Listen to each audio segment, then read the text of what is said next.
যদি নিতাই গৌরাঙ্গকে না মানতে পারেন, কোথাও দাঁড়াতে পারবেন না কলিযুগের মাঝখানে।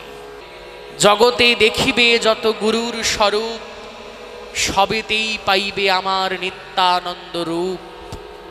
তার মানে জগৎগুরু হচ্ছেন সেই নিত্যানন্দ। এখন দেখছেন হিন্দু মিডিয়া চ্যানেলটি, সাবস্ক্রাইব করুন। প্রণাম জানাই আপনাদের মতো শুদ্ধ ভক্ত প্রাণ মানুষদের উদ্দেশ্যে। ভাগবত ব্যাসাসন পীঠ থেকে, এই ব্যাসপীঠ থেকে উপস্থিত প্রত্যেকটি ভাগবত রসপিপাসুজন, তাদেরকে প্রণাম জানাই।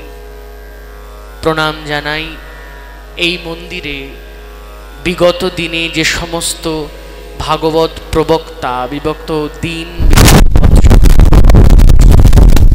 যে সমস্ত ভাগবত প্রবক্তাগণ, পূজ্য সর্বশ্রী বিল্লমঙ্গল দাদাজি থেকে শুরু করে আরও যে সমস্ত ভাগবত প্রবক্তাগণ এই মন্দিরে ভাগবত পাঠ করেছেন এবং আগামী দিন বৎসরে মাসে করবেন, প্রত্যেকটি ভাগবত প্রবক্তাগণ এবং কীর্তনিয়াদের চরণে ব্যাসপীঠ হতে দিন এই অধমের ভুলুণ্ঠিত প্রণাম। প্রণাম জানাই। দেখবেন যখনই আমি বন্দনা করতে বসি, হাতটা একবার এদিকে ঘুরাই এদিকে ঘুরাই, এগুলো মানে হচ্ছে রক্ষা করবেন কারা? এই যে ভাগবত কথা চলছে, দেখবেন যখন বশিষ্ঠ মুনির আশ্রমে যজ্ঞ চলছিল, আজকে যেটা চলছে সেটাও কিন্তু সপ্তাহব্যাপী যজ্ঞ। কেন? স্থাপন হয়েছে দুপাশে এবং 7 দিন ধরে ভাগবত প্রবচন হচ্ছে। ঠিক কেমন? ঠিক তেমন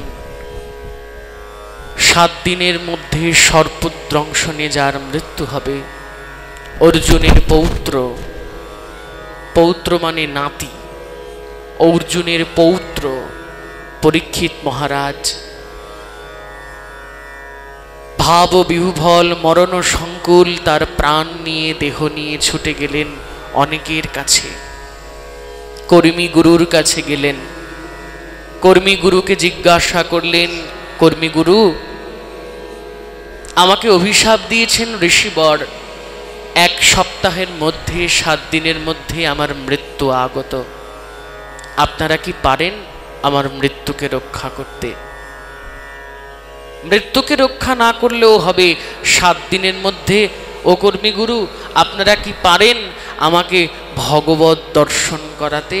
তাহলে আমার মৃত্যু হবে না, আবার হবে, এর মধ্যে থাকবে। নারদ মুনি বলেছেন, নারদ পরীক্ষিতকে বলেছে, পরীক্ষিত, মৃত্যু একদিন না একদিন হবে, তুমি 7 দিনের মধ্যে মারা যাবে, কিংবা আমরা 7 বছর কিংবা 70 বছরে মারা যাব, কিন্তু যার ভগবত দর্শন হয়ে যাবে পরীক্ষিত, তার কাছে মৃত্যুটাও ছোট। তুমি 7 দিনের মধ্যে ভগবত দর্শন করো, সবার কাছে যাও।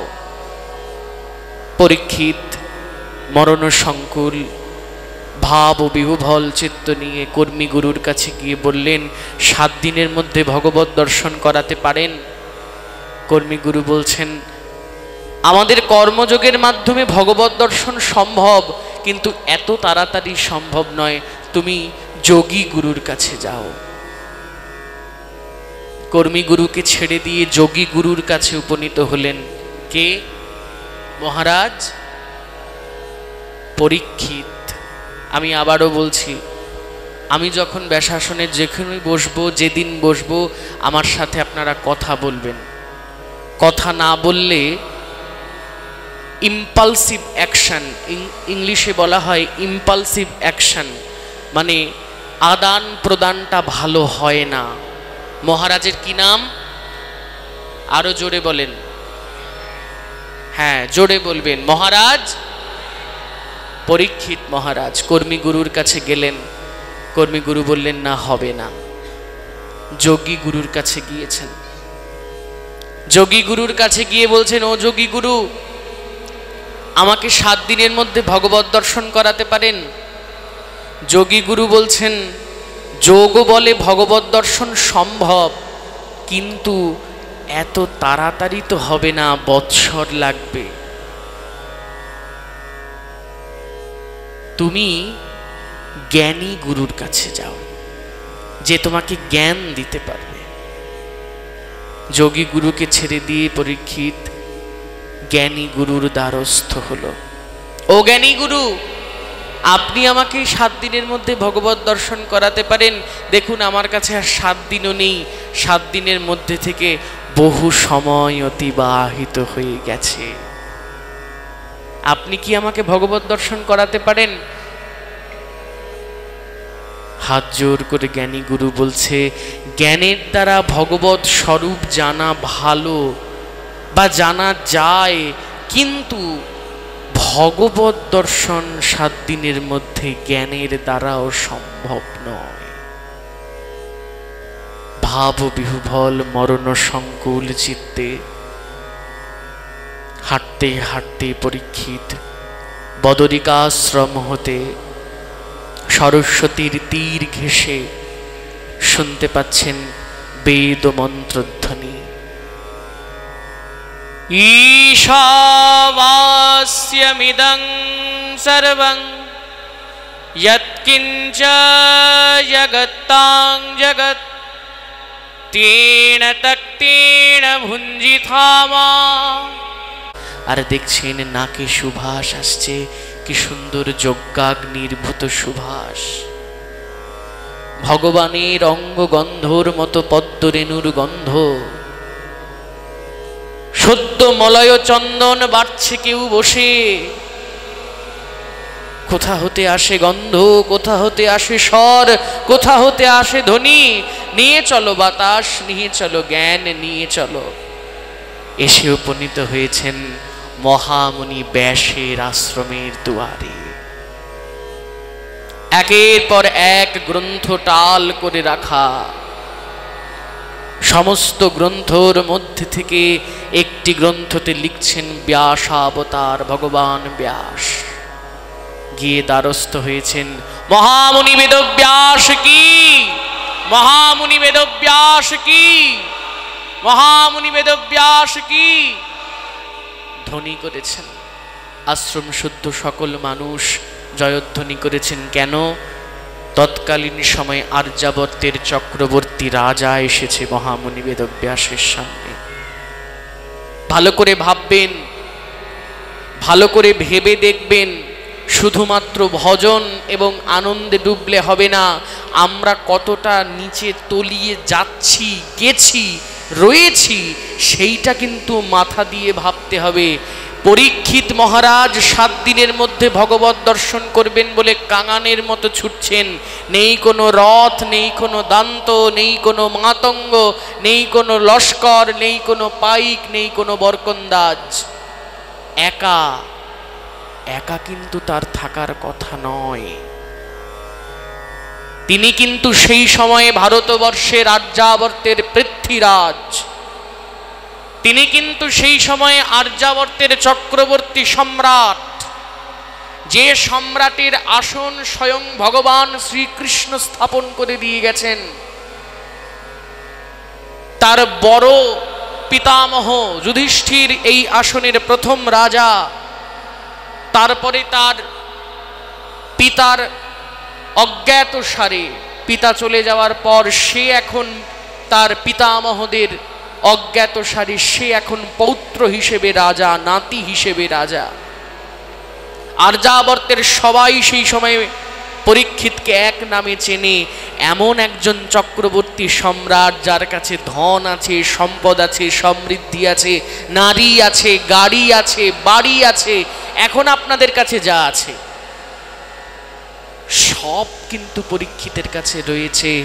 তথাপিও পরীক্ষিত হাত জোর করে এ দুয়ার থেকে সে দুয়ার, ও দুয়ার থেকে সে দুয়ারে ঘুরেছে। কেন? ভগবত দর্শনের জন্য। সব সময় মনে রাখবেন, অর্থ দিয়ে, সম্পদ দিয়ে আর যাই হোক ভগবানকে কেনা যায় না। কেনা যায় না।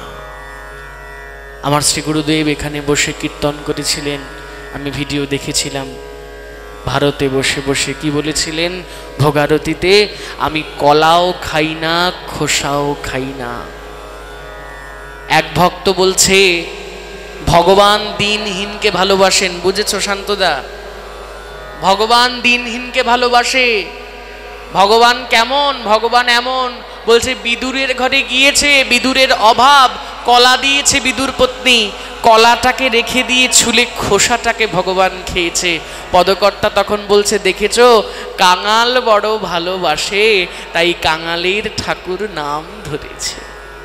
কাঙাল বড় ভালোবাসে। অন্য পার্শ্বে মহাত্মাগণ বলছেন শোনো, সে কলাও খায় না, খোসাও খায় না। কি খায়? কি খায় জানো? খায় ভক্তের হৃদয়ের অনুরাগ, খায় ভক্ত হৃদয়ের অনুরাগ। হয়তো ধৃষ্টতা হবে, তবুও বলছি এখন আমার ওপরে এখানে কথা বলার কেউ নাই, কারণ আমি ব্যাসপীঠে বসে আছি।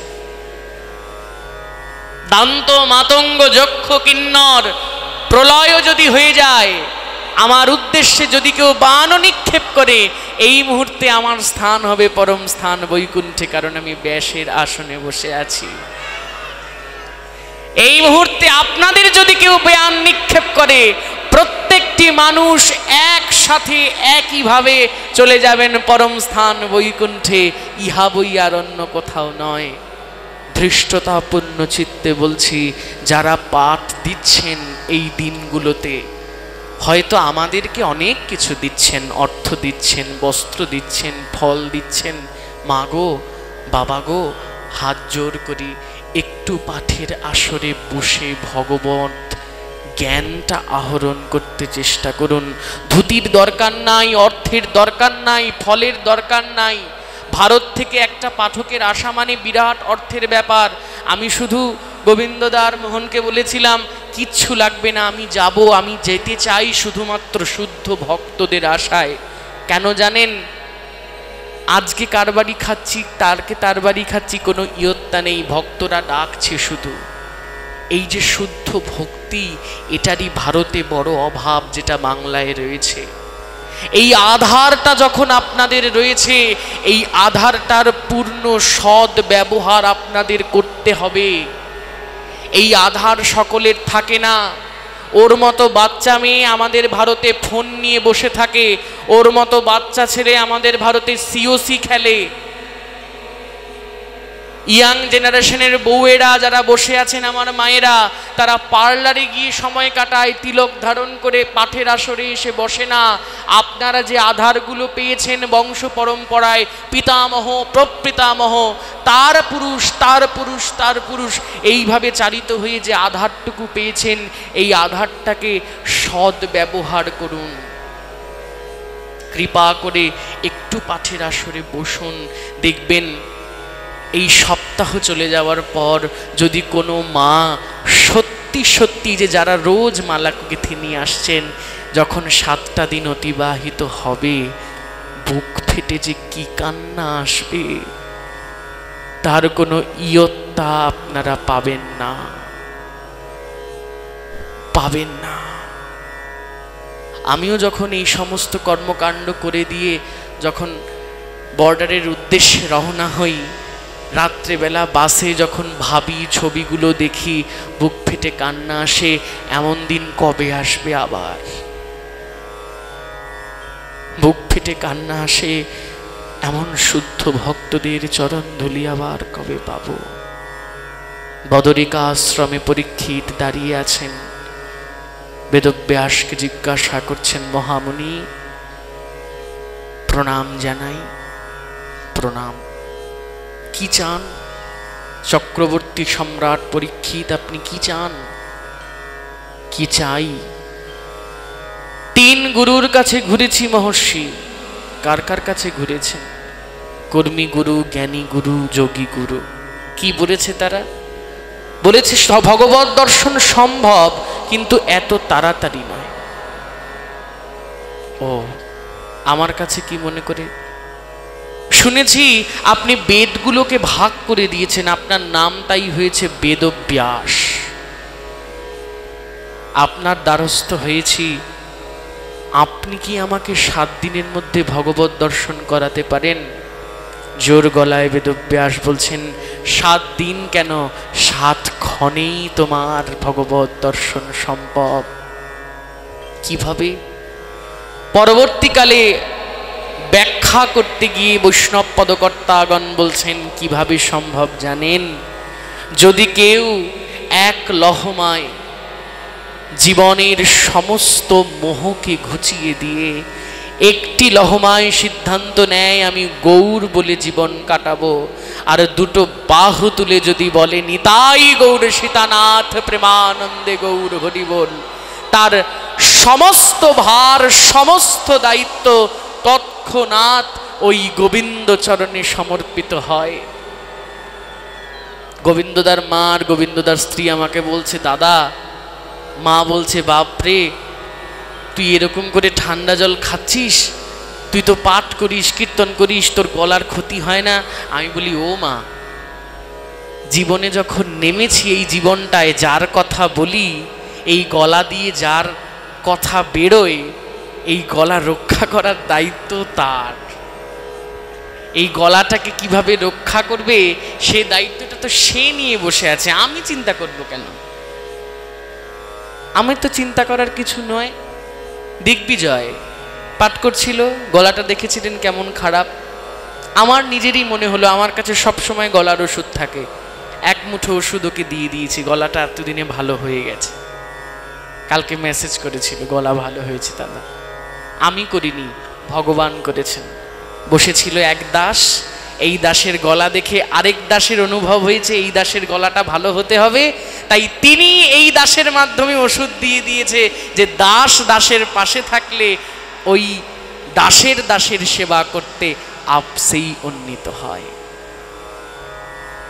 পরীক্ষিত মহারাজ হাত জোর করে বলছেন, কোথায় যাব? বলছে, যাবে আমার সন্তান, তার নাম সুখদেব। সেই সুখদেব গোস্বামী তার মাতৃ জঠর থেকে ভূমিষ্ঠ হয়ে একদিনও বাড়িতে থাকেনি। মাতৃ জঠর থেকে বেরিয়ে নারীগুলোকে বাম স্কন্ধে যেমন করে একটা ব্রাহ্মণ নেয়, ব্রাহ্মণের পৈতে যেই দিকে থাকে সেই দিকে অমন করে নিয়ে বদরিকাশ্রম দিয়ে ছুটে চলে যাচ্ছেন।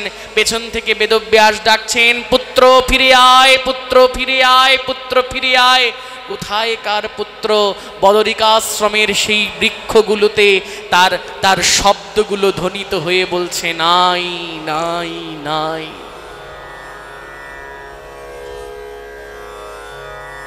বেদব্যাস বলছেন, আমার সেই পুত্রের কাছে যাও।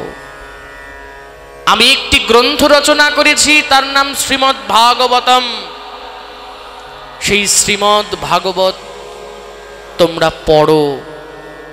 ওই পারে সুখদেবী পারে তোমাকে এই মহাজ্ঞান দান করতে।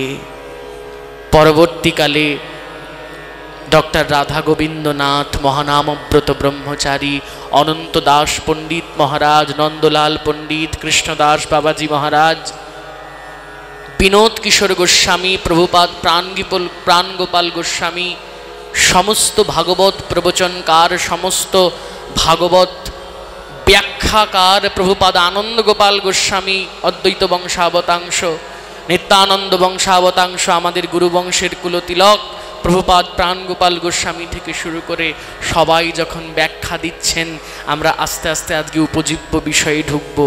কালকে বলে গেছিলাম, কালকে কি বলেছিলাম? কালকে আগের দিন কি পাঠ করেছিলাম? দাসত্ব কিভাবে পাবো। আজকে সেই দাসত্বর কথা হবে এবং এই প্রেমের প্রধানা দাসী, সেই দাসীর কথা হবে। সেই দিকে আস্তে আস্তে ঢুকবো। আজকে যদি আধ ঘন্টা কি বেশি হয়ে যায় পাঠে, সমস্যা আছে কারোর? বাড়িতে তারা আছে? বেশ, কমবে না তো লোক? বেশ। ভাগবত প্রবচনকার বলছেন, সুখদেব কেন পারে? এত মানুষ তো ছিলেন, সেই সময় কোন কোন মুনি ছিলেন? বশিষ্ঠ মুনি ছিলেন, সুত মুনি ছিলেন। 60,000 মুনি ঋষি যখন পাঠ হচ্ছে, 60,000 মুনি ঋষি বসে আছে, তাই তো? 60,000 মুনি ঋষি বসে আছে। এত মুনি ঋষির মধ্যে কেন শুকদেব পারবে? প্রশ্ন জাগলো রসতত্ত্ব পিপাসুজনের মাঝখানে। কেন শুকদেব পারবে, কেন অন্যজনা ভগবত দর্শন করাতে পারবে না? শুকদেব ভাগবতের মাঝখানে পরীক্ষিতকে বলে যাচ্ছেন সমস্ত কাহিনী বলে যাচ্ছেন।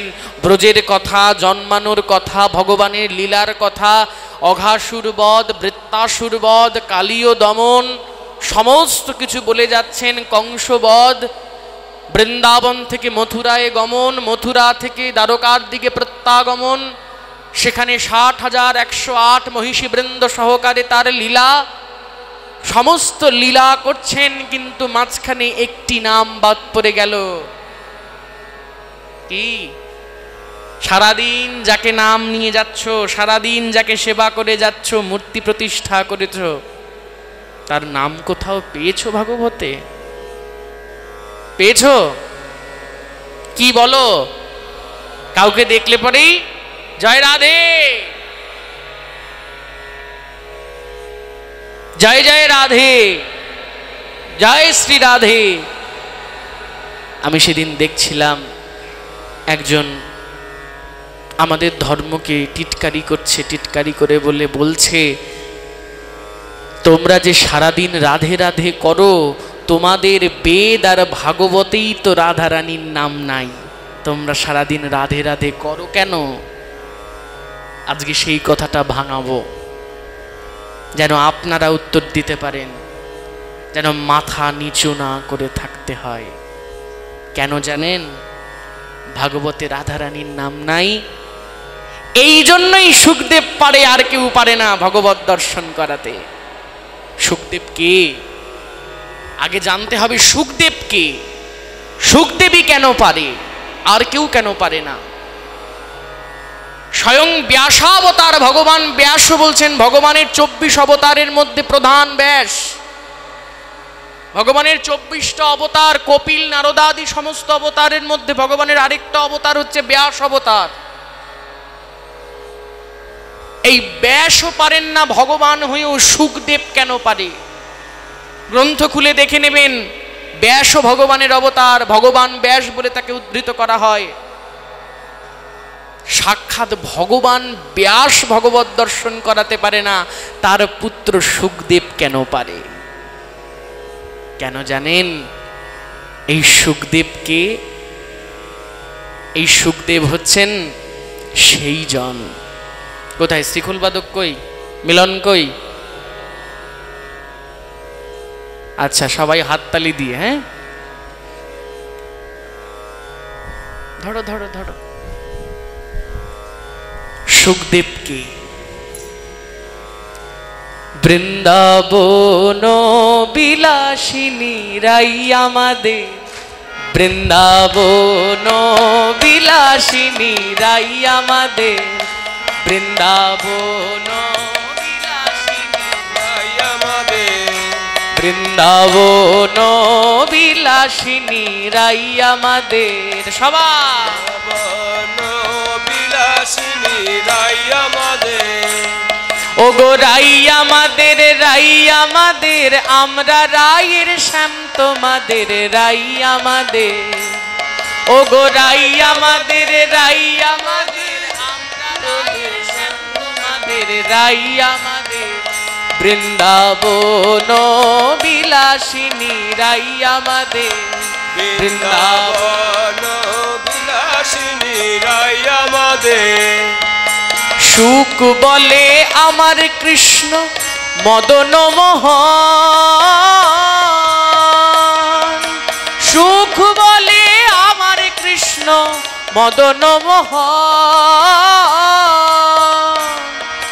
শাড়ি বলে আমার রাধা, শাড়ি বলে আমার রাধা, বামে যতক্ষণ নইলে শুধুই মদন, বৃন্দাবন বিলাসিনী রাই আমাদের, বৃন্দাবন বিলাসিনী রাই আমাদের। আর সুখ বলে আমার কৃষ্ণ গিরি ধরেছিল, সুখ বলে আমার কৃষ্ণ গিরি ধরেছিল।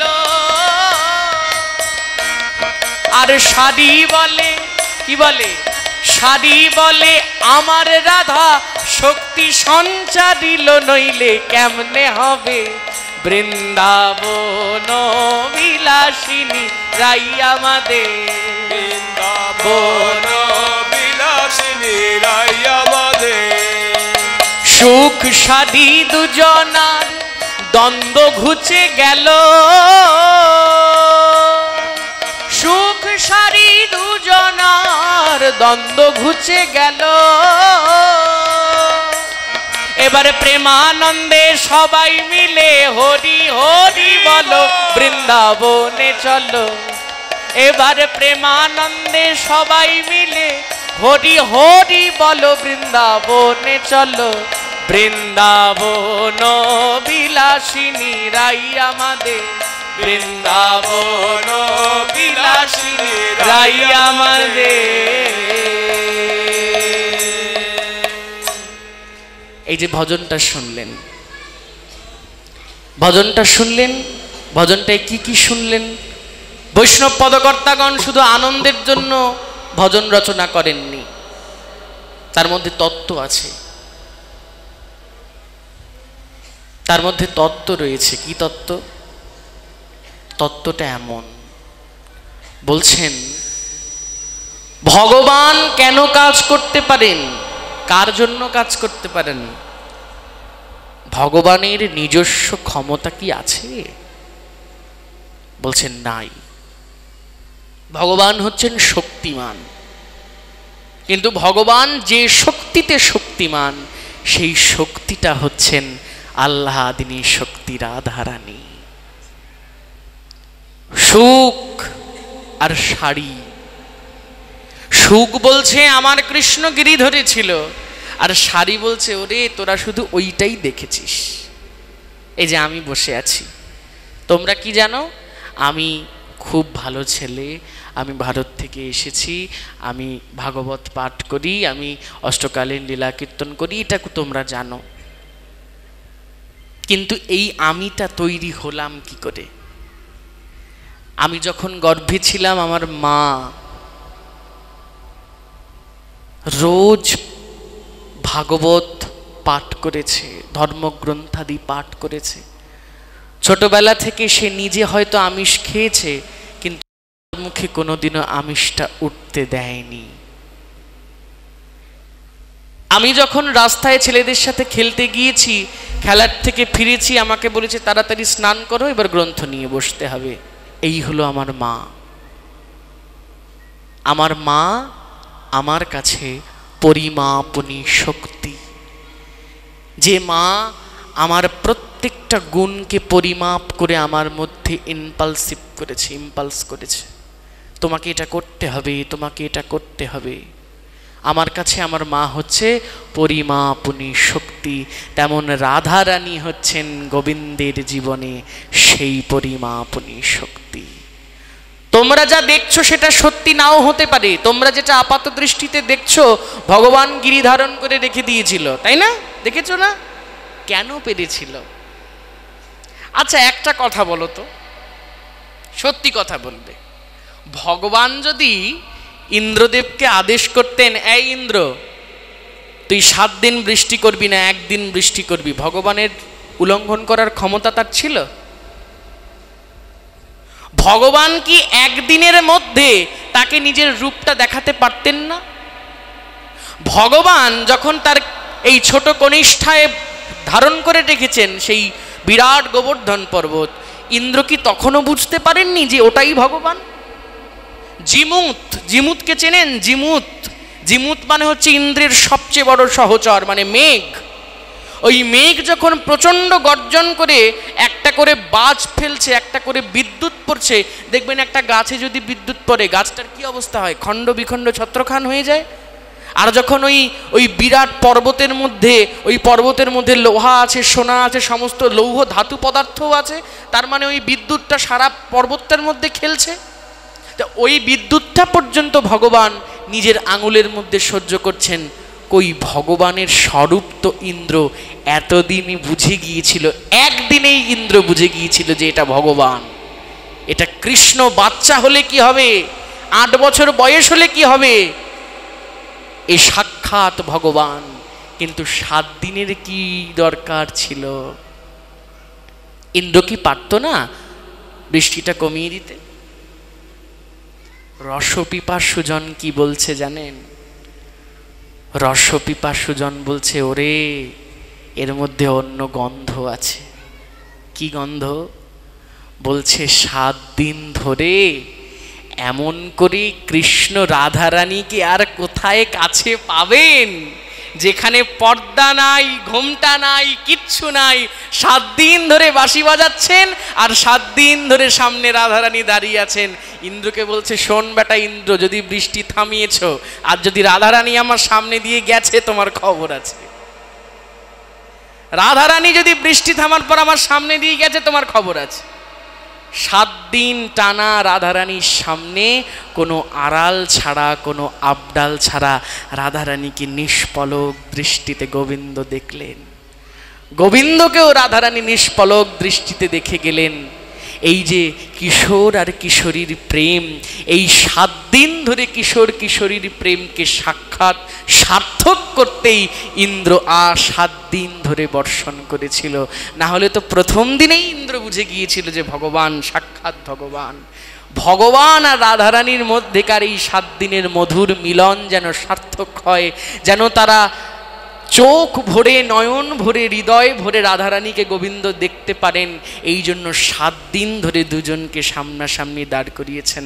মনে মনে গোবিন্দ বলছেন, শোন, বৃষ্টি যদি থামিয়েছিস রাধারানী বেরিয়ে যাবে। বৃষ্টি থামলে কি হবে? গোবর্ধনের নিচ থেকে সবাই বেরোনো শুরু করবে, আর রাধারানীও বেরিয়ে যাবটে তার শ্বশুর বাড়ি চলে যাবে, আর তো কৃষ্ণ দেখতে পাবে না। ইন্দ্রকে বলছে, যদি বেরিয়েছে, বৃষ্টি যদি থামিয়েছিস তোর খবর আছে। এটা গ্রন্থে নাই, কিন্তু রসতত্ত্ব পিপাসুজন এটাকে ঘেটে ব্যাখ্যা করে বার করলেন যে সত্যিই তো ভগবান এবং রাধারানীর মধ্যেকার কি সুন্দর রসায়ন। এই যে ভগবান কি বললেন, সুখ বলে আমার কৃষ্ণ মদন মোহন, শাড়ি বলে আমার রাধা, বামে যতক্ষণ নইলে শুধুই মদন। কোথায় ছিলাম? সুখদেব কেন পারে, অন্য ঋষিরা কেন পারে না? এই যে সুখদেব, এই সুখদেব হচ্ছেন সেই অমর পাখি, যে সুখ পাখি নিভৃত নিকুঞ্জে বসে রাধা কৃষ্ণের প্রেমটাকে অবলোকন করেছিলেন। এই হলো সেই সুখদেব, যেই সুখদেব সুখ রূপে নিকুঞ্জ মন্দিরের মধ্যে প্রবেশের অধিকারী ছিলেন। আর সেই শাড়ি আর সুখ, এই দুজন সেই অমর পক্ষী, যে পক্ষী দুটি ভগবান এবং রাধারানীর অমর প্রেমগাথাকে নিজের নিষ্পলক দৃষ্টি দিয়ে দেখতে পেরেছিলেন সচক্ষে। এই অমর পক্ষী রাধা গোবিন্দ প্রেমলীলা,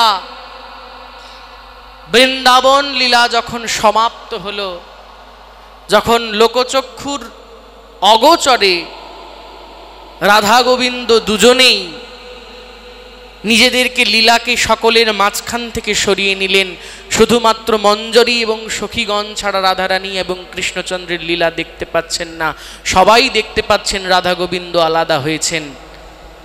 এই সময় সেই দুটো পাখি উড়ে হিমালয়ে চলে গেল।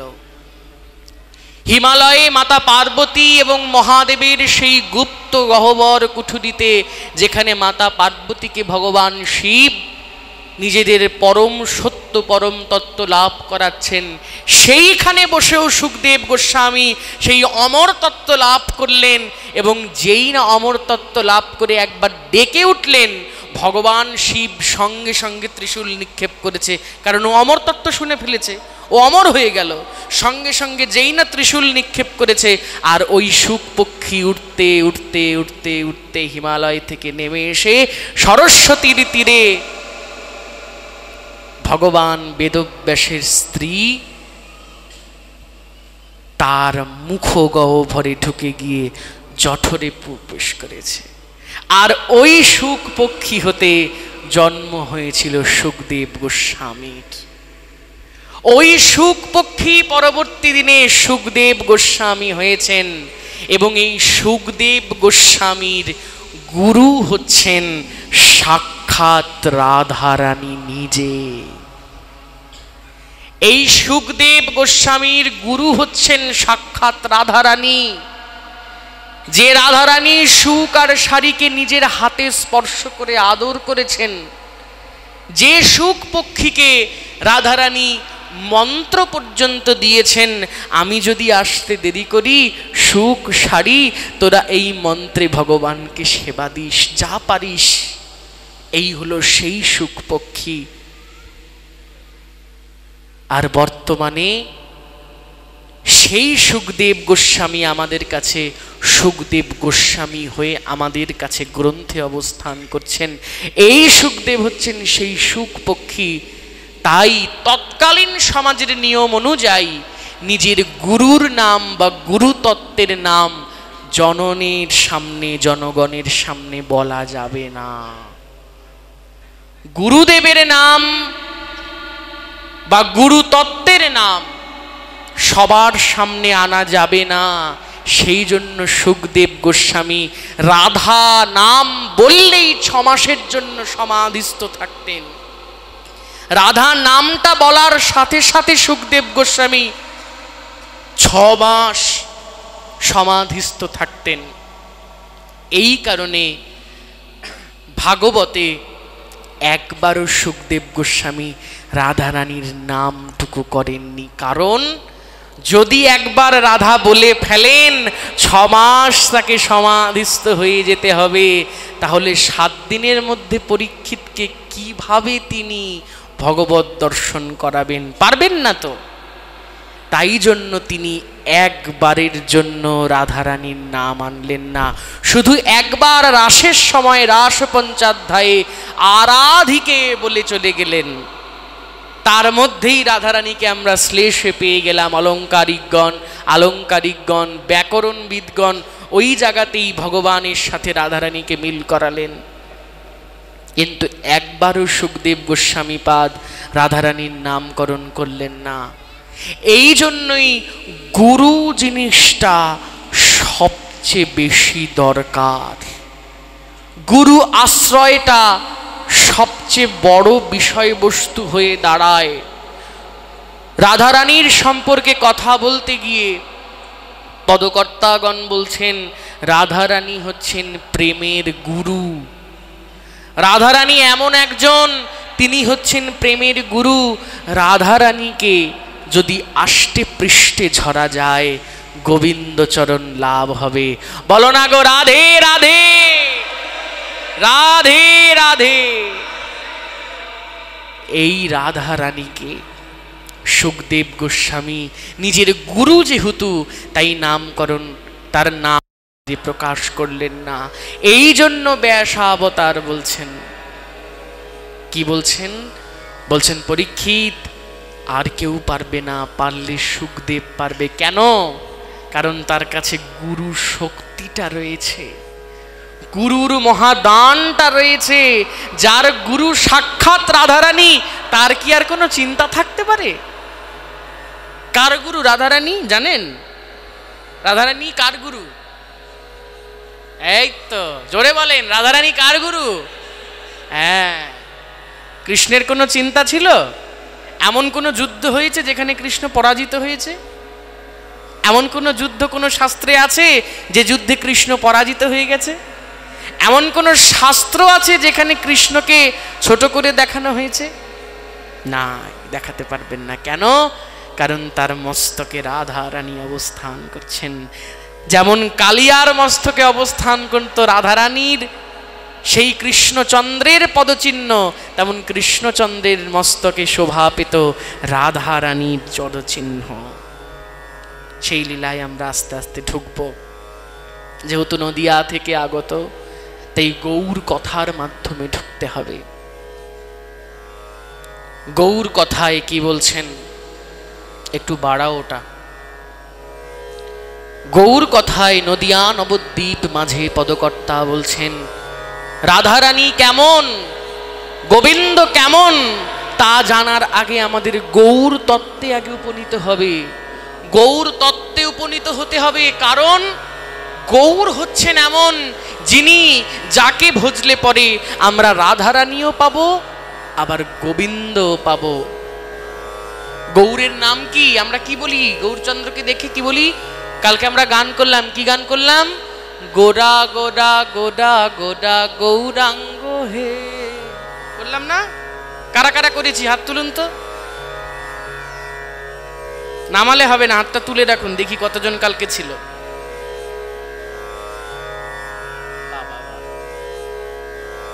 বাবা বাবা, খুব ভালো। কি বলেছি? গোরা।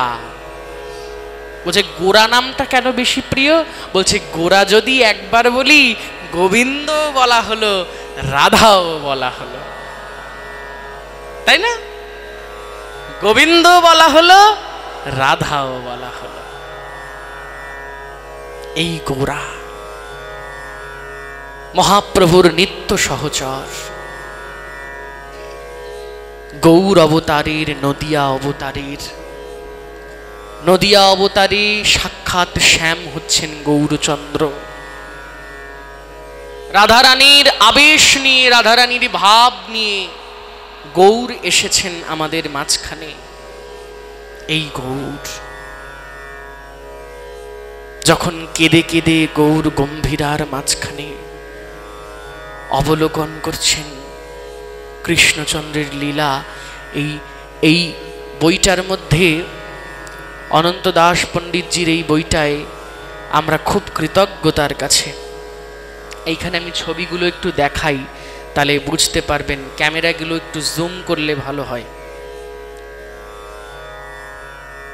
এই হচ্ছে গৌরের সেই দশা। দেখুন, সেখানে গৌর একবারও কৃষ্ণ নয়, বিশ্বম্ভর নয়, নিমাই নয়। এখানে কি বলছে পড়ে দিই, শ্রীমন মহাপ্রভুর কুর্মাকৃতি অনুভাব, মানে গোবিন্দকে ভাবতে ভাবতে রাধারানী যে মহাদশায় পরিণত হয়েছিলেন, মহাদশায় পরিগণিত হয়েছিলেন, সেই দশা। শুধু এটা নয়, আরেকটা আছে। এই দেখুন আরেকটি দশা। এই দশায় দেখতে পাবেন মহাপ্রভুর প্রত্যেকটি শরীরের হাড় থেকে প্রত্যেকটি হাড়, এই যে বিঘা বলে না, আপনারা বিঘা বলে একটা মাপ দেন না, 1 বিঘা 3 বিঘা, তাই তো? এটাকে শাস্ত্র বলছেন বিতস্তি পরিমাণ। কি পরিমাণ? আবার জোরে, বিতস্তি। চৈতন্য চরিতামৃত বলছে বিতস্তি পরিমাণে প্রত্যেকটা হাড় থেকে একটা হাড় সরে গিয়েছে। এই হচ্ছে সেই অবস্থা। আরো চিত্রপট রয়েছে, আরেকটা চিত্রপট দেখাই। এই হচ্ছে গম্ভীরা মধ্যে চিত্রপট। স্বরূপ দামোদর আর রায় রামানন্দ পিছনে দাঁড়িয়ে রয়েছেন। আর রাধারানী যেমন করে গোবিন্দকে ভেবে ডাকতেন, গোবিন্দকে ভাবতেন, তেমন করে গম্ভীরার মাঝখানে অন্ধকার দেয়ালের মধ্যে কৃষ্ণ মানেই কালো, আর ওই কালো দেয়ালের মধ্যে কৃষ্ণকে অনুভব করতে গিয়ে সেই কালো দেয়ালের মধ্যে নিজের মুখটা ঘষেছিলেন গৌরচন্দ্র। এই জন্য সমস্ত মুখ, হাত পা ক্ষত বিক্ষত হয়ে গিয়েছিল। এই সময় স্বরূপ দামোদর দাঁড়িয়ে দাঁড়িয়ে সেই মহাভাব দর্শন করছেন, মহাভাব দর্শন করছেন। আর রাধারানীর কথা মনে পড়ছে স্বরূপ দামোদরের, কারণ এই স্বরূপ দামোদর হচ্ছেন ব্রজের সেই ললিতা সখী, যে ললিতা সখী রাধা গোবিন্দের সমস্ত লীলার সহচরী, যে ললিতা সখী রাধা গোবিন্দের সেই প্রেমলীলা আস্বাদনে সক্ষম। সেই ললিতা সখীর আবেশ। স্বরূপ দামোদরের কর্চা, কর্চা মানে হনে ডায়েরি, কর্চা মানে কি ডায়েরি। সেই কর্চার মধ্যে স্বরূপ দামোদর একটা শ্লোক লিখলেন। কি শ্লোক? বলছেন মহাপ্রভু কেন এসেছেন, মহাপ্রভু কেন আমাদের মধ্যে এলেন, তার প্রধান এবং সেই মহা ঘোষণা স্বরূপ দামোদর আমাদের কাছে দিলেন। কি বলছেন? বলছেন শ্রী রাধায় প্রণয় মহিমা কীদৃশ বা নৈবা সাদ্য জেনাদ্ভূত মধুরিমা কীদৃশ বা মদীয় সৌখ্যং চাস্য মদ অনুভবতঃ কীদৃশং বেতি লোভাত তদ্ভাবাঢ্য সমজনী শচী গর্ভ সিন্ধৌ হরিন্দু। কিছুই বুঝলেন না। কালকে যখন বাড়ি যাচ্ছি, আমাকে এখানের একজন দাদা আমাকে খুব স্নেহ করেন, কিন্তু তিনি একটা কথা বলছেন, দাদা আপনি ভারত থেকে এসেছেন, এত কঠিন কঠিন শ্লোক বলেন, তার চেয়ে মনে হয় ভালো করে বাংলায় বললে ভালো হয়। আমি তাকে বললাম, হ্যাঁ গো, বাংলায় বললে হয়তো তোমরা বুঝতে পারো। তিনি কি আছেন পাঠে? আছেন পাঠে? এসেছেন আজকে? তিনি জানি না এসেছেন কিনা। তিনি বলছেন যে যদি বাংলায় বলি তাহলে হয়তো তোমরা বুঝতে পারো, যদি বাংলায় ভাঙিয়ে বলে দিই হয়তো তোমরা বুঝতে পারো, কিন্তু এই যে আমাদের জন্য যে এত সুন্দর সুন্দর শ্লোক রেখে গেলেন মহাজন, তাদেরকে কি সম্মান করা হলো? এক না একদিন এই শ্লোকগুলো না পড়তে পড়তে তো হারিয়ে যাবে। কি মা, হারাবে না? যদি আমরা এই শ্লোকগুলো, আমরা এই জিনিসগুলোকে বাঁচিয়ে না রাখি, আমরা কি নিজেকে ওপরে গিয়ে গৌড়ের কাছে সনাতনী বৈষ্ণব বলে পরিচয় দিতে পারবো? পারবো না। বুঝুক না বুঝুক, পদকর্তা কি বললেন? যে বা নাহি বুঝে সে হো পড়িতে পড়িতে সে হো।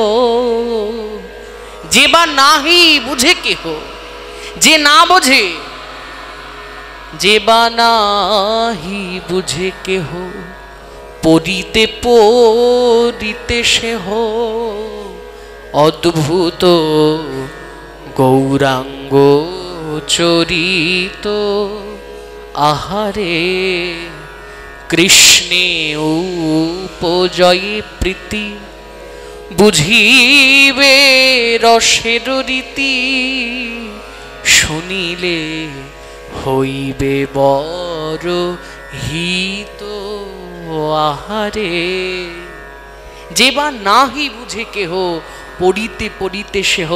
আবার সেই শাস্ত্রের প্রতিধ্বনি উপনিষদ বলছে আবৃত্তি সর্বশাস্ত্রানাং বোধাদপি গরীয়সী। আবৃত্তি করে যাও, আবৃত্তি করে যাও। রোজ সকালবেলা উঠে একদম শুরু করুন প্রথম থেকে, একদম ছন্দ মেনে। যার জন্য বাংলাদেশকে আমি এত সম্মান করি, বাংলাদেশের একটা বাচ্চাও গীতা জানে। ধর্মক্ষেত্রে কুরুক্ষেত্রে সমবেতাযুযুৎসব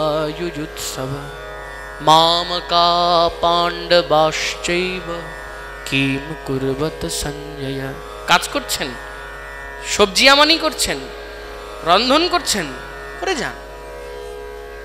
অল টাইম গরুকে জাপ দিচ্ছেন, করে যান। ছেলের টিফিন তৈরি করছেন, করে যান। বাড়িতে কি হবে না জানেন? অশান্তি হবে না। আর বাড়িতে যদি খালি বসে থাকেন, এর কথা তার কথা, ওর একটা সোনার কানের হইছে আমার কেন হয় নাই, তার একটা বাড়ি হইছে আমার কেন হয় নাই, তার দোকানে এইটা কেন নাই, তার বাড়িতে এসি আছে আমার বাড়িতে কেন নাই, এই হীনমন্যতা চারা দেবে। আর সারাদিন যদি গোবিন্দ চিন্তায় মগ্ন হয়ে থাকেন, আর কিচ্ছু মস্তিষ্কে আসবে না। কেন জানেন? এই যে এতগুলো মানুষ বসে আছি আমরা, আমি সহ, আমরা সকলেই কি জানো? আমাদের একটা নামকরণ করেছি। আমি নিজেই এই নামকরণটা করেছি, বুঝেছো গোবিন্দদা? আপনি, আমি, এই যে আপনার মা, এই বাচ্চা দুইটা, সবাই আমরা সেইটা। কি বলো তো? কিছু মনে করবা না, মারবা না তো? মারবা না তো? নামকরণ করছি আমি নিজে গো আর আপনি গো, ফুটা বালতি। কি নামকরণ করেছি? ফুটা বালতি।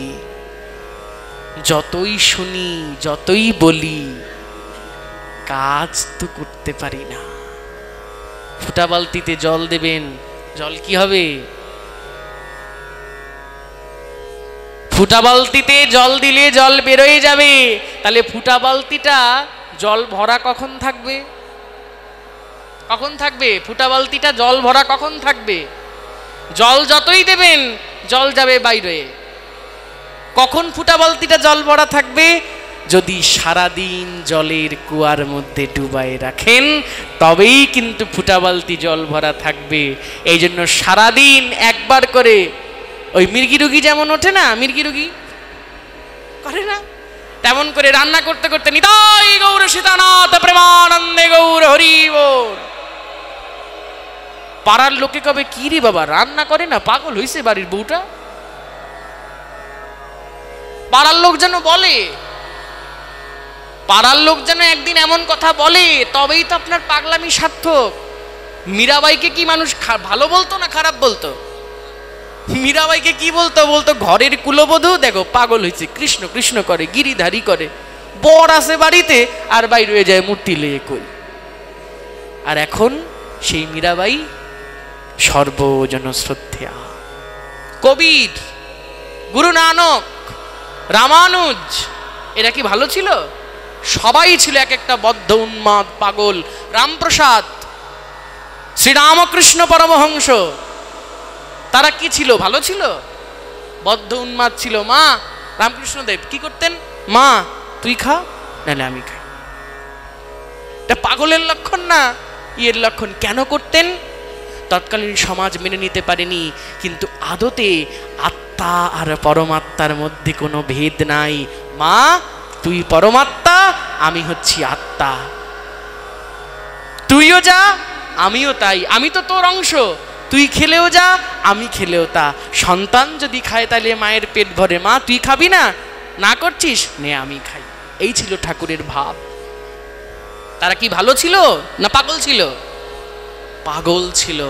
আদতে যদি পাগল হতে পারেন তবেই কৃষ্ণ প্রাপ্তি সম্ভব।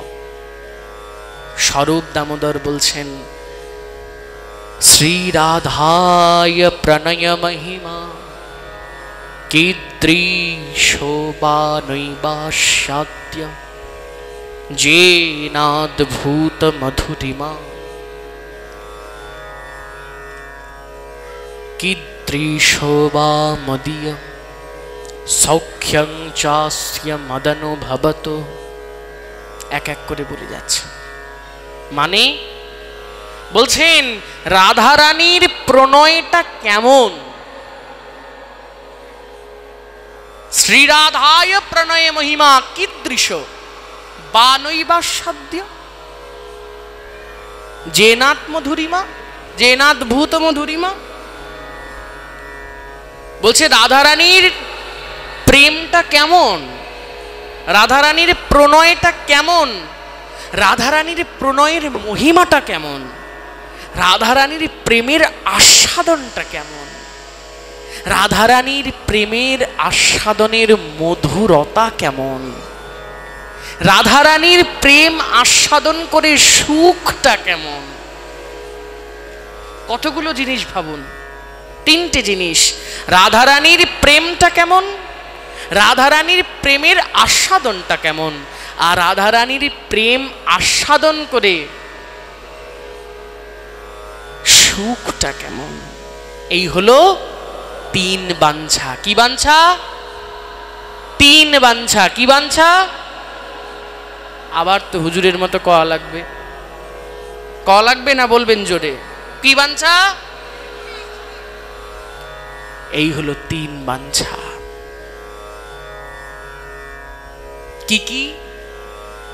রাধারানীর প্রেমটা কেমন, রাধারানীর প্রেমের আস্বাদনটা কেমন, রাধারানীর প্রেমের আস্বাদনের সুখটা কেমন, এই তিন মানছাকে সাক্ষাৎ প্রতিপাদ্য করে কে নেমে এলেন? গৌর হরি। কি বলছেন?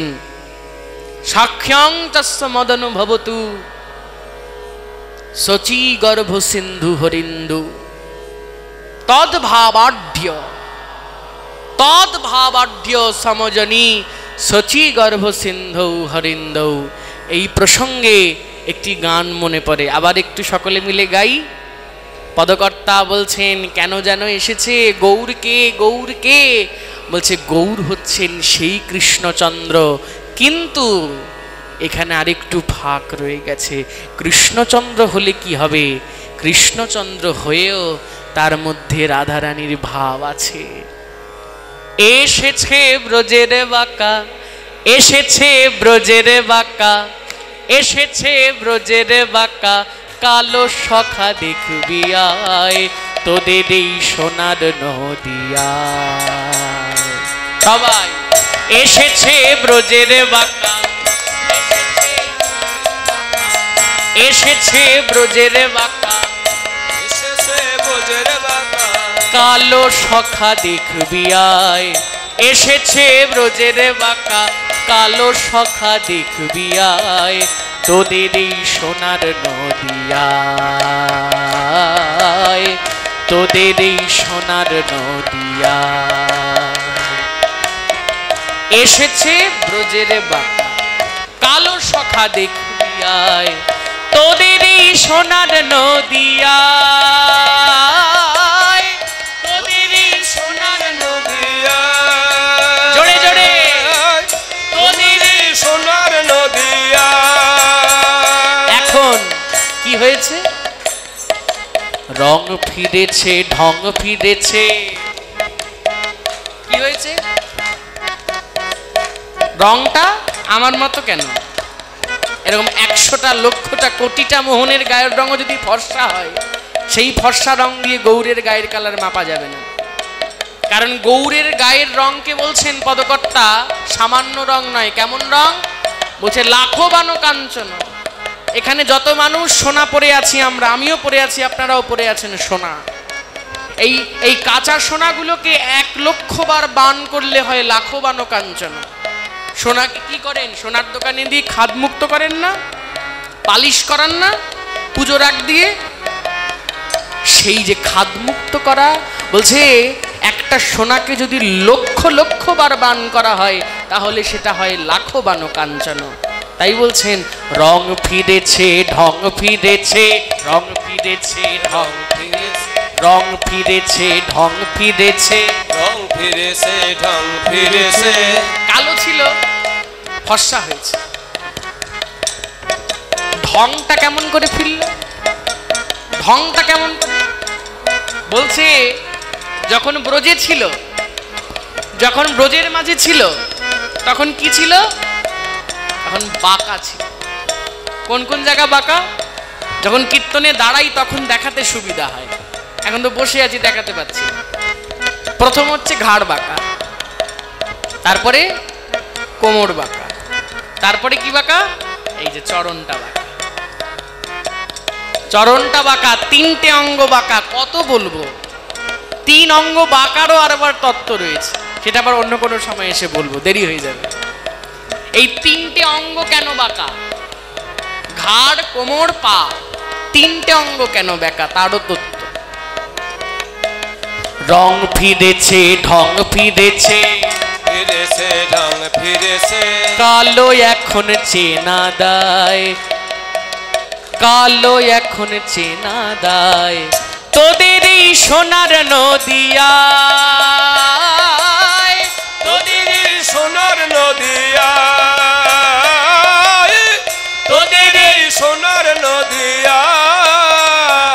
ও মায়েরা, বাড়িতে ভাত খান নাই আজকে? উনি না হয় বুড়া হয়ে গেছেন, এই মায়েরা না বুড়া হয়ে গেছে। ইয়াং জেনারেশন মায়েদের গলা পাই না কেন?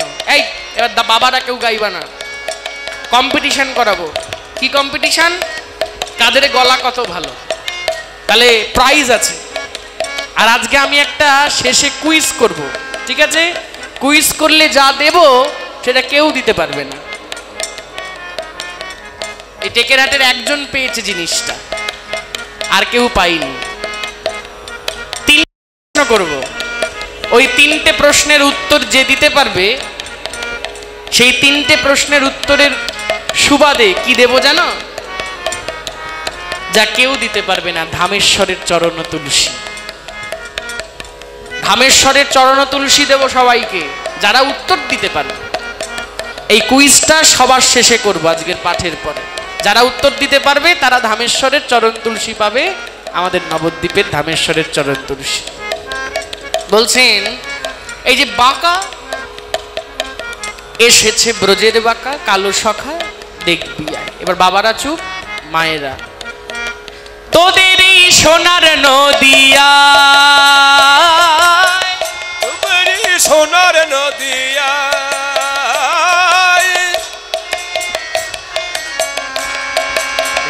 কম না, একদম গাইবা না, এখন কম্পিটিশন হচ্ছে। আবার গায়, আবার। তোদের এই সোনার নদিয়া,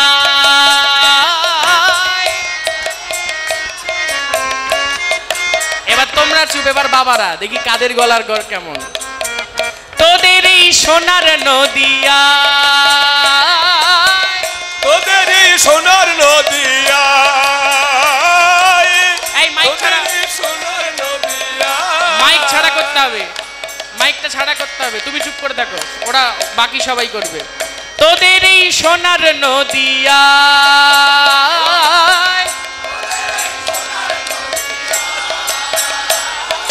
তোমাদের প্রাইজ তো দেওয়াই যাবে না, কি সর্বনাশ।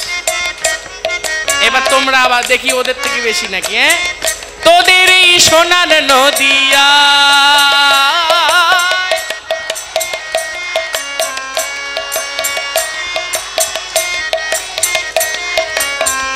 আবার বাবারা তুমি করবে না। তোদের এই সোনার নদিয়া,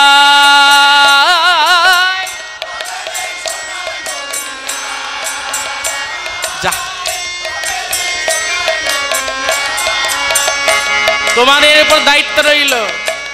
এরপরে বলবা বাবারা বেশি তাই গলার জোর বেশি। তোমাদের দায়িত্ব রইল পরের বার থেকে আরো মায়েদের আনা, যেন ওদের গলার আওয়াজ তোমাদের কাছে নিচু হয়। এবার বলছে কেন জানো? এখন কালো বরণ না, নাই রে নাই রে নাই রে।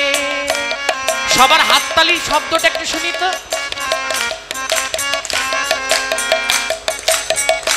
এখন কালো বরণ নাই, কালো বরণ নাই, কালো বরণ নাই, নাই রে নাই রে নাই রে। সবাই কালো বরণ নাই। কেন কেন? ওই রাই অঙ্গে সঙ্গ পেয়ে গৌর হলো তাই, তাই গৌর বলি। রাই অঙ্গে সঙ্গ পেয়ে গৌর হলো তাই, রাই অঙ্গে সঙ্গ পেয়ে গৌর হলো বলি। রাই অঙ্গে সঙ্গ পেয়ে গৌর হলো তাই, রাই অঙ্গে সঙ্গ পেয়ে গৌর হলো রাই অঙ্গে সঙ্গ পেয়ে গৌর হয়েছে। আর সেই ব্রজের ভাবের খেলা, ব্রজের রসের খেলা, সেই ব্রজের ভাবের খেলা, সেই ব্রজের রসের খেলা, সেই ব্রজের ভাবের খেলা খেলতে এসেছে হেথায়। এসেছে ব্রজের বাঁকা, এসেছে ব্রজের বাঁকা, কালো সখা দেখবি আয়। তোদের এই সোনার নদিয়া, তোদের এই সোনার নদিয়া। রসতত্ত্বগণ, রসপিপাসুগণ বলছে দূর, আপনি ভুল বলেন। পদটা যে লিখছে তাকে বলছে আপনি ভুল। বলছে বাবা আমি ভুল? বলছে আচ্ছা যদি তোমাদের গৌর কৃষ্ণ হবে, ও মায়েরা যদি গৌর কৃষ্ণ হবে তাহলে গৌরের হাতে কি থাকবে? একটা বাঁশি, তাই কি না? কৃষ্ণের হাতে কি ছিল? জোরে বলেন। তা গৌরের হাতে বাঁশি থাকবে, তাই তো? যদি গৌর কৃষ্ণ হবে, গৌরের হাতে তো বাঁশি নাই। পদকর্তা বলছেন বাঁশিটা নাই কেন জানো? কেন নাই? প্রেমেতে ঋণী হয়েছে, প্রেমেতে ঋণী হয়েছে। একসাথে হাততালি।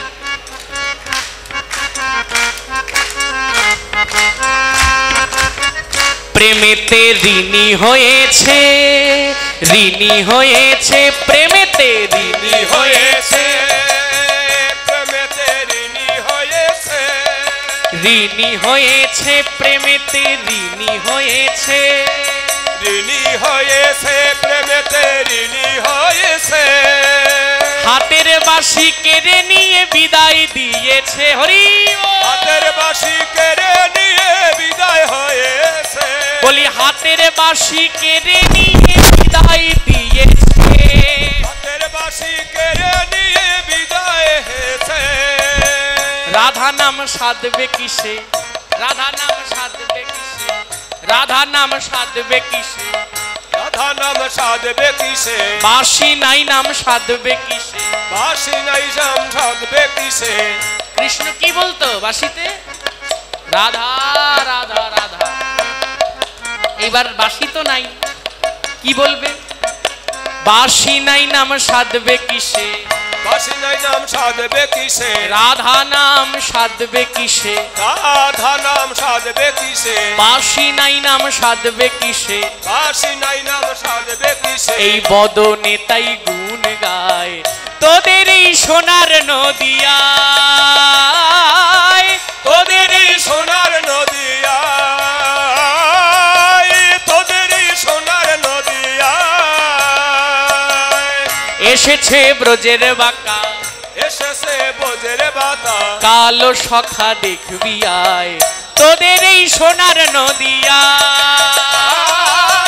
তোদের এই সোনার নদিয়ায়, তোদের এই সোনার নদিয়ায়।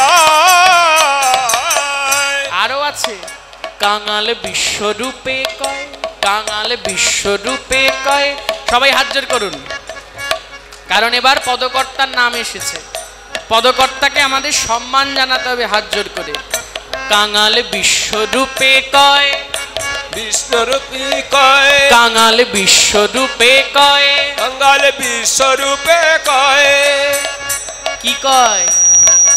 রাই অঙ্গে সঙ্গ পেয়ে রঙ্গ করা নয়, রাই অঙ্গে সঙ্গ পেয়ে রঙ্গ করা নয়। ও গৌর শুনে রাখো,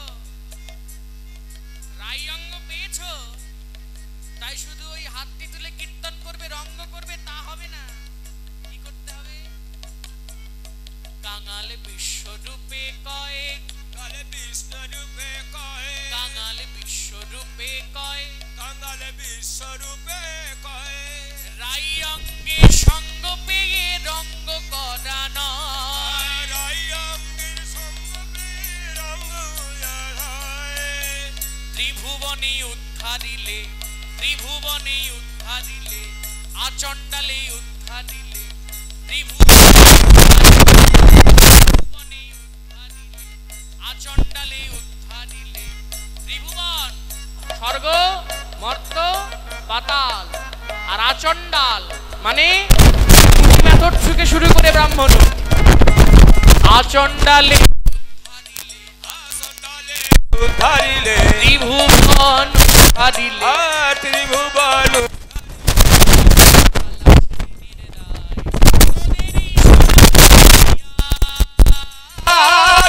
তোদের এই সোনার নদিয়ায়, তোদের এই সোনার নদিয়ায় এসেছে ব্রজের বাঁকা, এসেছে বোঝের বাতা, কালো সখা দেখবি আয় তোদের এই সোনার নদিয়ায়। তোদের এই সোনার নদিয়ায়। আচ্ছা, অনেক মায়েদের ভুগতে তোদের এই দেখলাম। সোনার নদিয়ায়। এবার আরেকবার শেষবার কম্পিটিশন। আপনারা ভালো না ওরা ভালো? কাদের গলার আওয়াজ বেশি? ঠিক আছে, লাস্ট এটাতেই আমি ঠিক করে নেব কাদের কি করব, প্রাইজটা কাদের দেব। ঠিক আছে, লাস্ট আপনারা ভালো না দাদারা ভালো? তোদের এই সোনার নদিয়া, আরে জোরে গান, প্রাইজ চলে গেল ওই পাশে। তোদের এই সোনার নদিয়া,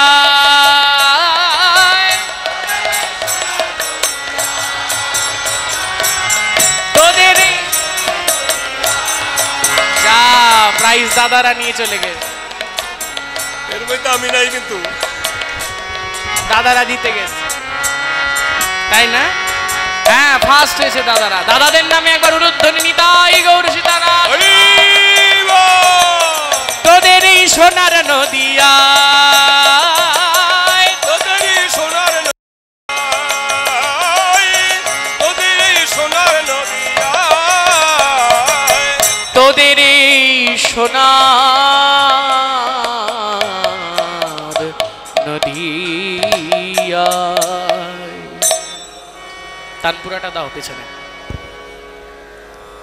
শ্রীরাধায় প্রণয় মহিমা কীদৃশবানৈবাস্যাদ্য যেনাদ্ভূত মধুরিমা কীদৃশোবামদীয় সখ্যং চস্য মদনুভবতু কীদৃশং বেতি লোভাৎ তদ্ভাবাঢ্য সমজনি সচি গর্ভ সিন্ধৌ হরিন্দু। বলছেন শ্রীরাধার প্রণয় মহিমা কি প্রকার, তাহা কর্তৃক আস্বাদিত আমার অদ্ভুত মাধুরী বা কি প্রকার, আমার অনুভবে শ্রীরাধার সেই সুখ কি দৃশ্য, এই তিনটি বিষয়ে লোভ হেতু শ্রীরাধার ভাবে সমৃদ্ধ হয়ে শ্রীকৃষ্ণচন্দ্র শচী গর্ভ সিন্ধুতে হরি রূপে, গৌর হরি রূপে অবতীর্ণ হলেন। তিন বাঞ্ছা কি কি? শ্রীরাধার প্রণয় মহিমা কি প্রকার, শ্রীরাধার প্রণয় মহিমা আস্বাদন করে তার মাধুরী বা কি প্রকার, আবার শ্রীরাধার প্রণয় মহিমা, সেই প্রণয় মহিমার সুখটাই বা কি প্রকার। এই তিন বাঞ্ছা হৃদয়ে ধারণ করে শ্রীকৃষ্ণচন্দ্র রাধারানীর সেই মহাভাব, মাদনাক্ষ মহাভাব স্বরূপটাকে নিজের মধ্যে ধারণ করে আমাদের সামনে কি রূপে এলেন? জোরে, আরো জোরে, আরো জোরে, গৌর হরি রূপে। দেখেছো ওদের গলার তীক্ষ্ণতা আর তোমাদের গলার তীক্ষ্ণতা? দেখি ওর গলা শুনতে পাই না, তোমাদের সবার গলা শুনতে পাই। ঠিক আছে, গৌর হরি রূপে। পারলেন না, ওরাই ফার্স্ট না। তোদের প্রাইসটা আগেই দিই, দেখি কি আছে। আছে তো নিশ্চয়।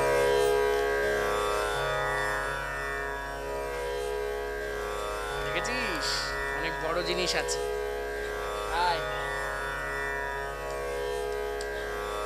সবাই নিতাই গৌর হরি বল।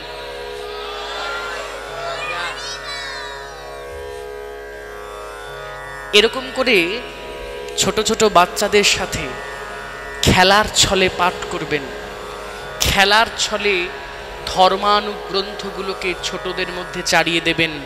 দেখবেন ওরাও এই ভক্তি পথে আসতে চাইবে। দূরে যে মেয়েটি দাঁড়িয়ে রয়েছে, বাচ্চা মেয়েটি, সেও ভাববে পাঠকের হাত থেকে ও প্রাইজ পেল, আমাকেও প্রাইজ পেতে হবে। আর ওই প্রাইজটা পেতে হলে ওকে কি করতে হবে? এমন গৌর বলে চেঁচাতে হবে। এই গৌর বলে চেঁচানোর কম্পিটিশন যত হবে, এই টেকের হাট সোনার মানুষের হাট হয়ে উঠবে। তখন টেকের হাট নয়, আমরা যখন আসবো ওপার থেকে, কোথায় যাচ্ছেন? তখন বলবো সোনার মানুষের বৃন্দাবন আছে ফরিদপুরের এক জায়গায়, সেইখানে যাচ্ছি। মাদারীপুর, মাদারীপুর এমন করে তাদের সাথে খেলবেন। ভগবান গৌর হরিও এমন করে খেলেছেন। কেমন করে খেলেছেন পদকর্তা বলছেন, শ্রী রাধা রানীর মাদনাক্ষ মহাভাব। এইবার একটু মন দিয়ে শুনতে হবে, গুরুতত্ত্ব বীজটাকে নিজের মনে এনে এবার শান্ত হয়ে বসুন, শির দ্বারা সোজা করে টান টান হয়ে রাধারানীর কথা আসবে। মাদনাক্ষ মহাভাব কাকে বলে? মাদনাক্ষ মহাভাব মদনকে পরাজিত করবার মতো মহাভাব। আমরা কি বললাম? সুখ বলে আমার কৃষ্ণ, মদন মোহন। শাড়ি বলে আমার রাধা, বামে যতক্ষণ নইলে শুধুই মদন। ভগবান কৃষ্ণ কিন্তু আদতে ভগবান। বৃন্দাবন থেকে বেরিয়ে যাওয়ার সাথে সাথে তার নাম হয়ে গেছে কৃষ্ণচন্দ্র।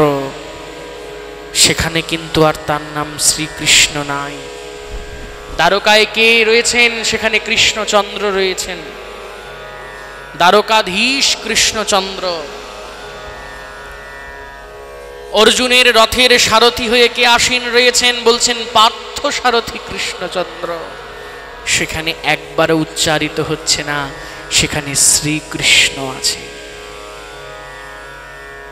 যখন রাধারানী বামে অবস্থান করেন ততক্ষণ কৃষ্ণ শ্রীকৃষ্ণ। রাধারানী যতক্ষণ বামে অবস্থান করেন ততক্ষণই কৃষ্ণ মদন মোহন। রাসস্থলী মাঝে। আজকে আমরা কোন দিনে এত মানুষ জড়ো হয়েছি কোনো ধারণা নেই আপনাদের। আজকের দিনটা কি বিশেষ দিন আপনাদের ধারণা নাই। আজকে যে পাঠ দিয়েছে যে বাড়ির থেকে, সে বাড়ি কত ভাগ্যবান। অনেক পুণ্যের ফলে এই দিনটা তারা পেয়ে গেছে।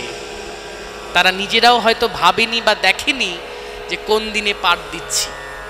আদতে ভালোই হয়েছে, আমার স্বজাতি সবংশ, আমার গুরুবনের বাড়ি।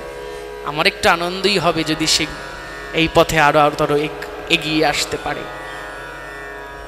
আপনারাও আমার আপন, গুরুতত্ত্বে সবাই আপন।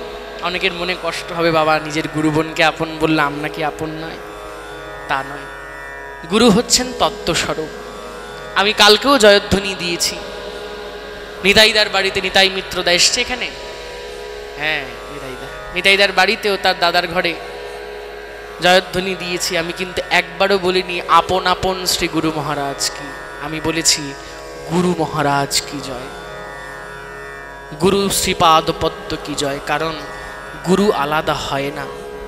অনন্ত দয়াল বা নিতাইদা বা শান্তদা, যাদের নাম জানি, যা মিলনদা, তারা যে গুরু তত্ত্বে গুরু বীজে সেবা করে, আমিও কিন্তু সেই গুরু বীজেই সেবাতেই ভোগ লাগাই। বীজটা কিন্তু আলাদা নয়, গুরুর স্বরূপটা শুধু আলাদা। তত্ত্বরূপে বীজ রূপে গুরু কিন্তু এক, অভিন্ন। সেই গুরু স্বরূপ হচ্ছেন আমাদের নদিয়া লীলায় নিত্যানন্দ প্রভু বলে গেলেন, জগতে দেখিবে যত গুরুর স্বরূপ, সবেতেই পাইবে আমার নিত্যানন্দ রূপ। তার মানে জগৎগুরু হচ্ছেন সেই নিত্যানন্দ। এবং গুরু তত্ত্বে সমস্ত গুরু সমান, সবাই সমান। সেখানে কেউ ছোট নয়, কেউ বড় নয়। কোনো গুরুদেব যদি কোনো গুরুকে খাটো করে থাকেন, সে এখনো গুরুপাদবচ্চ হয় নাই। কোনো গুরুদেব যদি কোনো ব্যাসপীঠ আসনে বসে অন্যান্য গুরুদেবকে ছোট করে থাকেন, সে এখনো গুরুপদবাচ্য হওয়ার যোগ্য হয় নাই। কারণ যে সঠিক গুরু হবেন, সে কোনোদিনও কোনো গুরুদেবের নিন্দা তার মুখে আনতে পারবে না। কারণ সকালবেলার যে গুরুবন্দনা সনাতন দাসের লেখা, সেখানে বলা হয়েছে গুরু নিন্দুকের মুখ কবু না দেখিবে, যেথা হয় গুরু নিন্দা তথা না যাইবে। গুরু মানে আমার গুরুর নিন্দা হচ্ছে তা নয়। গুরু মানে গুরু তত্ত্বের নিন্দা, গুরু তত্ত্বের নিন্দা যেখানে হবে সেখানে সবার যাওয়া বন্ধ করে দিতে হবে, কারণ গুরু এক, অভিন্ন। এখন বলবেন তাহলে নিত্যানন্দ বংশ আর শ্রীরামকৃষ্ণ এক? নিত্যানন্দ বংশ আর শ্রীরামকৃষ্ণ এক হয়ে গেল? আমি বলবো সাক্ষাৎ নিত্যানন্দ প্রভুর মুখের কথাটাই মানুন না। নিত্যানন্দ বংশ না মেনে নিত্যানন্দর মুখের কথাটা মানুন। নিত্যানন্দ প্রভু নিজে বলছেন, জগতে দেখিবে যত গুরুর স্বরূপ, সবেতেই পাইবে আমার নিত্যানন্দ রূপ। সাক্ষাৎ নিত্যানন্দ প্রভুর মুখের খসা বচন, সেটাকে মানবেন? নাকি নিত্যানন্দ প্রভুর বংশ আর শ্রীরামকৃষ্ণ, না বালক ব্রহ্মচারী, না গণেশ পাগল, এই নিয়ে মারাপিট করবেন? কে শ্রেষ্ঠ? কোনটা? মারাপিট করা শ্রেষ্ঠ না একসাথে এক মিলে থাকা কোনটা শ্রেষ্ঠ? এইটাই চিন্তা রাখবেন। কে ইস্কন হলো, কে গৌরীয় মিশন হলো, কে বলদেব সংঘ হলো, কে শ্রীরামকৃষ্ণ সংঘ হলো, এটা বিষয়বস্তু নয়। বিষয়বস্তু হলো আমরা কতদূর সনাতনী হতে পারলাম। যে সঙ্গই হোক না কেন তার হাতে গীতাটুকু আপনাদের তুলে দিতে হবে। যার বাড়িতে গীতা নাই তার বাড়িতে গীতা দিতে হবে। কিন্তু একটা জিনিস মাথায় রাখতে হবে, যদি নিতাই গৌরাঙ্গকে না মানতে পারেন কোথাও দাঁড়াতে পারবেন না কলিযুগের মাঝখানে।